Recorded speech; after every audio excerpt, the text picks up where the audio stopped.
ICC office గనక యూఏఈలో కాకుండా భారత్లో ఉంటే ఇపాటికి దాన్ని ర్యాకెట్ పెట్టేసో లేకపోతే మా జైషే మహమ్మద్ లేకపోతే ఏంటి ఉంటుంది కదా లస్కరే తోయిబో ఇంకొక ఉగ్రవాద సంస్థ దేన్నో ఒక దాన్ని ఉపయోగించుకొని ఇపాటికి దాన్ని లేపేసే వాళ్ళం ఐసీసీ ఆఫీస్ని. అది యూఏఈలో ఉండడం వల్ల మేమేమి చేయలేకపోతున్నాం అంటున్నాడు అన్సారీ అనే ఒక యూట్యూబర్ పాకిస్తాన్లో. పాకిస్తాన్ ప్రభుత్వం అలాగే ఉంటుంది, ప్రజల పనితీరు అలాగే ఉంటుంది. ఆ బలోచిస్తాన్ లిబరేషన్ ఆర్మీ మొత్తం లేపి పడదొప్పుతుంది మిమ్మల్ని. వాళ్ళని లేపివచ్చు కదరా, తర్వాత భారతదేశంలో ఉన్నటువంటి ఆఫీసుని లేపేద్దాం. మరి బీసీసీఐ కూడా ఇక్కడే ఉంది కదా, భారత్లోనే ఉంది కదా. ఇంతకు ముందు అనుకున్నవే అండి, 26 మందిని చంపేసినందుకే మీ యొక్క నెట్టి విరిగిపోయింది. త్రివిధ దళాలు వచ్చి మీ మీద దాడి చేసాయి. త్రివిధ దళాలు కూడా కాదు, కేవలం ఆర్మీ ఎయిర్ ఫోర్స్ వచ్చి మీ మీద దాడి చేసింది. ఒక ఎయిర్ ఫోర్స్ చేసినటువంటి దాడివి ఇప్పటి వరకు మీరు దాన్ని కప్పుకోలేకపోతున్నారు. ఒకవైపు బలోచిస్తాన్ లిబరేషన్ ఆర్మీ వచ్చేసి మిమ్మల్ని చంపేస్తుంది, అటు పోలీసులు ఇటు సైన్యం.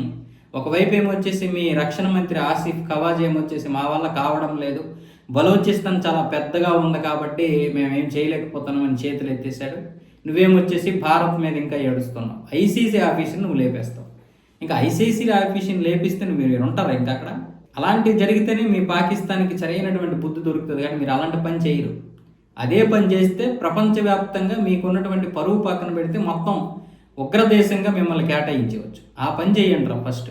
ఐసీసీని లేపేస్తే మిమ్మల్ని వెంటనే ఉగ్రదేశంగా ప్రకటించడానికి ఐసీసీ ఐక్యరాజ్య సమితితో పోరాడతాం.